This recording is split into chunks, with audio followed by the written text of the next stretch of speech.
నమస్కారం అండి. ఈరోజు మీరు వినబో కథ కస్తూరి మురళీకృష్ణ గారు రచించినటువంటి తండ్రిని చంపిన కొడుకు. తండ్రి తాగుబోతు. ఆ మత్తులో తల్లిని కొట్టి చంపేశాడు. జైలు నుంచి తిరిగొచ్చి కొడుకు మీదే పడి తింటున్నాడు. తల్లి కోరిక మేరకు తమ్ముణ్ణి చదివిస్తున్నాడు అన్నయ్య. కుదరదంటాడు తండ్రి.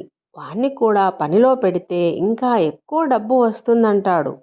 కుదరదంటాడు పెద్ద కొడుకు. రోజు వాళ్ళ మధ్య ఇదే గొడవ.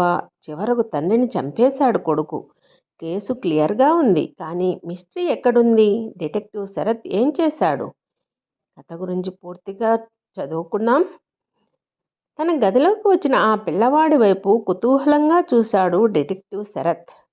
బెరుకుగా శరత్ వైపు చూస్తూ నిల్చున్నాడు ఆ పిల్లవాడు. మీ పెద్దవాళ్ళు ఎవరూ రాలేదా? అడిగాడు శరత్. ఇంతలో సెక్రటరీ సుధా లోపలకు వచ్చి ఆ పిల్లవాడిని కుర్చీలో కూర్చోబెట్టింది. బాస్, ఈ పిల్లాడి పేరు దత్తు. వీళ్ళ అన్నయ్య పేరు అప్ప. మా ఇంట్లోనే పనిచేస్తాడు. నిరుపేదలు. చాలా మంచి కుర్రాడు.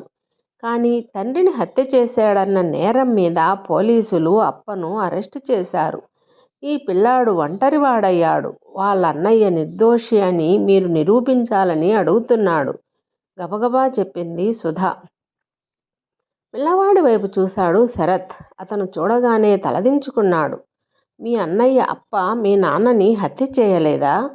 మృదువుగా అడిగాడు శరత్. ఆ పిల్లాడు కన్నీళ్లతో తల అడ్డంగా తిప్పాడు. అసిస్టెంట్ రాము వైపు చూశాడు శరత్. ఎస్ బాస్ అని బయటికి వెళ్ళాడు రాము. ఇప్పుడు ఈ పిల్లాడు ఎక్కడుంటున్నాడు? సుధను అడిగాడు శరత్. నా దగ్గరే బాస్. సరే, కేసు నేను పరిశోధిస్తాను. పిల్లాన్ని ఇంటికి తీసుకువెళ్ళు. అన్న ఇంటికొచ్చేస్తాడా? ఆశగా అడిగాడు పిల్లాడు. ఆ లేత మనసులో అనవసరమైన ఆశలు కల్పించకూడదు. సుధ వైపు చూశాడు శరత్. పిల్లాన్ని తీసుకుని సుధ బయటకు వెళ్ళిపోయింది. ఇన్స్పెక్టర్ విజయ్కి ఫోన్ చేశాడు శరత్. నేనే వస్తున్నాను అన్నాడు విజయ్. శరత్ చెప్పింది విని అప్పా కేసేనా అంటూ పెదవి విరిచాడు విజయ్. ఏం అలా అన్నావు? అడిగాడు శరత్. వాళ్ళ నాన్న పెద్ద తాగుబోతు. తాగి భార్యను చంపేశాడు. సాక్ష్యాలు లేవు. కొన్నేళ్లు జైలు శిక్షతో బయటపడి పిల్లల సంపాదన మీద పడి తింటున్నాడు. వాళ్ళిద్దరినీ పనిలో పెట్టాడు. తమ్ముడిని చదువు మానిపించి పెద్దవాడే చదివిస్తున్నాడు.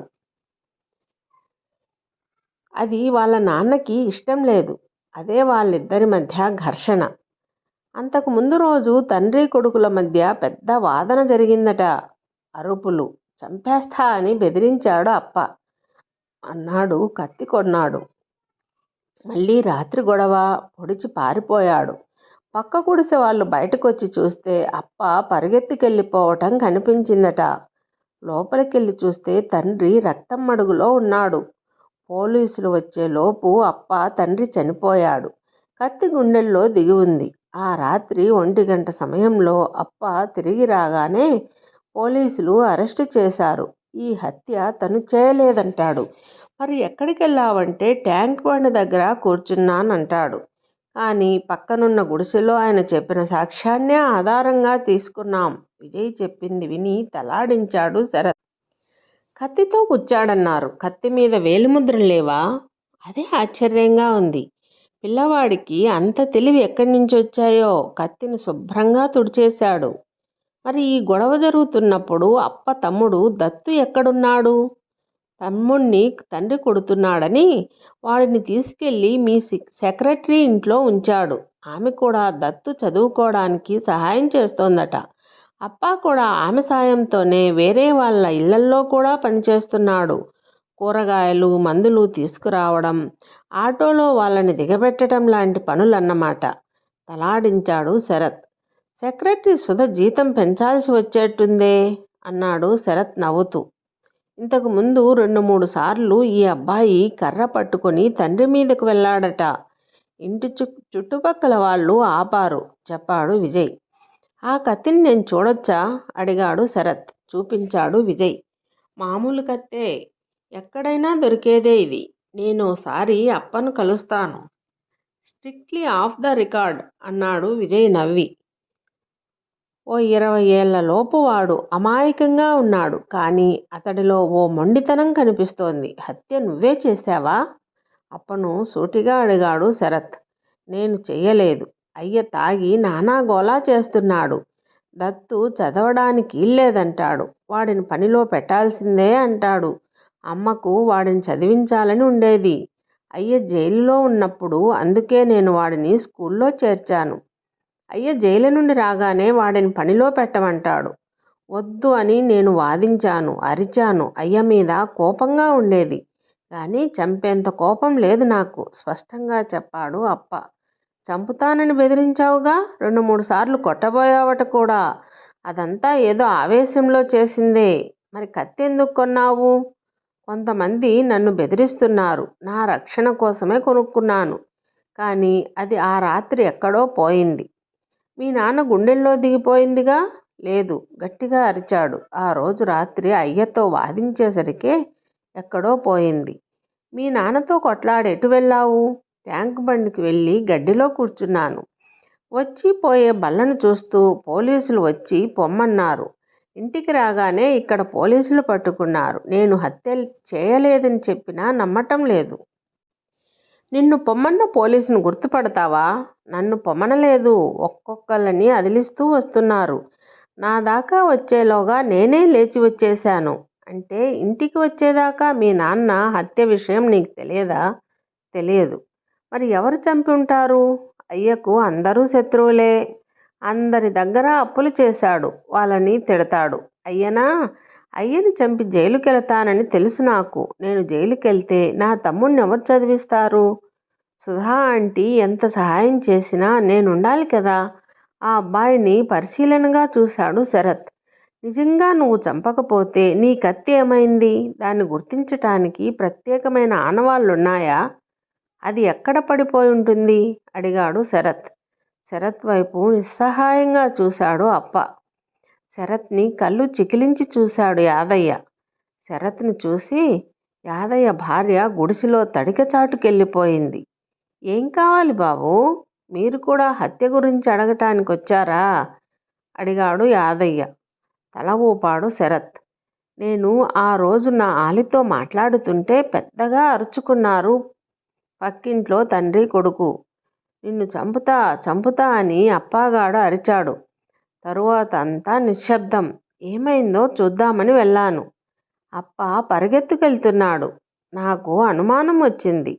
ఇంట్లోకి వెళ్ళాను. వాళ్ళ నాన్న క్రింద పడి ఉన్నాడు. గుండెల్లో కత్తి ఉంది. నేను బయటకు వచ్చి అందరినీ పిలిచాను. పోలీసులు వచ్చారు. చిలక పలకలు పలికినట్టు పలికాడు. అంటే అతడు చంపటం మీరు మీ కళ్ళతో చూడలేదు అన్నాడు శరత్. చూస్తే ఊరుకుంటానా? చంపనిస్తానా అన్నాడు. అంతలో అతని భార్య వచ్చి ఛాయ్ అందించింది. అది అందుకుంటూ అతడి వైపు చూశాడు శరత్. నీ భార్యేనా? కావాలని అడిగాడు శరత్. అవును. ఏం? నా కూతురనుకున్నావా? ఆ చచ్చినోడెప్పుడూ అలాగే అనేవాడు. వాడి పెళ్ళాన్ని కొట్టి చంపాడు. జైలు నుంచి వచ్చాక నా పెళ్ళాం వెంట పడ్డాడు వెధవ అన్నాడు. శరత్ బయలుదేరాడు. అతడిని సాగనంపటానికి లేచాడు అతడు. అప్పుడు గమనించాడు శరత్, యాదయ్యకి ఒక కాలు లేదు. రెండో కాలు కూడా సరిగ్గా లేనట్టుంది. అతడిని పరిశీలనగా చూశాడు. తలుపు దాటి వెళుతూ క్యాజువల్గా అడిగాడు శరత్. అరుపులు తగ్గి నిశ్శబ్దమయ్యాక, నువ్వు బయటికి వెళ్ళినప్పుడు అప్ప ఇంట్లోంచి పరిగెడుతూ కనిపించాడు కదా? అవును. ఎంతసేపు నిశ్శబ్దంగా ఉన్న తర్వాత నీకు అనుమానం వచ్చింది? అడిగాడు. యాదయ్య బుర్ర గోక్కొని భార్య వైపు చూశాడు. 5-10 నిమిషాలై ఉంటుందా? కావచ్చు అందామా. ఇద్దరినీ పరిశీలనగా చూశాడు శరత్. ఇంట్లోకెళ్ళి చూసినప్పుడు కత్తి గుచ్చిన చోటు నుంచి రక్తం కారుతోందా? అతను బ్రతికే ఉన్నాడా? మళ్ళీ భార్య వైపు చూసి తల గోక్కున్నాడు. పొడిస్తే రక్తం వస్తుంది కదా, వస్తున్నట్లుంది అన్నాడు. నవ్వాడు శరత్. ఓసారి నాతో పోలీస్ స్టేషన్కి వస్తావా? ఓసారి అప్పను చూసి అతడే అప్ప అని ధృవీకరించాలి. మీరు కూడా రండి అన్నాడు శరత్ యాదయ్య భార్య వైపు చూస్తూ. ఆమె ఎందుకు? అనుమానంగా అడిగాడతను. ఆమె కూడా అప్పను గుర్తించాలి అన్నాడు శరత్ విజయ్కి ఫోన్ కలుపుతూ. గదిలో కూర్చున్న వాళ్ళందరినీ కలిగి చూశాడు శరత్. తల వంచుకుని కూర్చున్నాడు అప్ప. ఇతడేనా అప్ప? యాదయ్యను అడిగాడు శరత్. ఇతడే చెప్పాడు యాదయ్య. కానీ యాదయ్య, హత్య ఇతను చేయలేదు. ఎందుకంటే ఇతడి కత్తి దారిలో జారిపడిపోయింది. నాకు దొరికింది. జేబులోంచి కత్తి తీసి టేబుల్ మీద పెట్టాడు శరత్. అందరూ ఆ కత్తి వైపు ఆశ్చర్యంగా చూశారు. యాదయ్య భార్య వైపు తీక్షణంగా చూశాడు శరత్. నిజం చెప్పమ్మా, ఆ రోజు ఏం జరిగింది? అనవసరంగా చెయ్యని నేరానికి ఈ పిల్లవాడిని ఎందుకు బలి చేస్తున్నారు? నిజం చెప్పకపోతే మీ ఆయనతో పాటు నువ్వు జైలుకు వెళ్తావు. నిజం దాచిపెట్టకూడదు అన్నాడు శరత్. ఆమె నోరు విప్పింది. ఈయనకి నా మీద అనుమానం. ఆయన తాగి నాతో చనువుగా ఉండాలని ప్రయత్నించేవాడు. ఎన్నిసార్లు బెదిరించినా కుంటోడో ముసలోడా అని హేళన చేసేవాడు. ఆ రోజు వీళ్ళిద్దరి గొడవ అయ్యాక అప్ప వెళ్ళిపోయాడు. అప్పుడు నేను వెళ్ళి చూశాను. ఆయన మత్తులో పడి ఉన్నాడు. అదే చెప్పాను. వీడి పీడ వదుల్చుకునేందుకు ఇదే మంచి అవకాశం అని కత్తి పుచ్చుకొని వెళ్ళాడు మా ఆయన. ఆమె మాట పూర్తి కాకముందే యాదయ్య టేబుల్ మీద ఉన్న కత్తిని లాక్కొని ఆమె మీదకు లంఘించాడు. నన్ను జైలుకు పంపించి అప్పాగాడితో కులుకుదామనా అని అరుస్తూ. అందుకోసమే ఎదురుచూస్తున్న శరత్ సులభంగా యాదయ్య చేతి నుంచి కత్తిని తప్పించాడు. రెక్కలు విరిచిపట్టుకున్నాడు. మేం ఎంత వెతికినా దొరకలేదు. నీకు ఈ కత్తి ఎక్కడ దొరికింది అడిగాడు విజయ్ హడావిడి తగ్గిన తరువాత. శరత్ నవ్వాడు. రోడ్డు పక్కన సెకండ్ హ్యాండ్లో కొన్నాను అన్నాడు. అదండి కథ.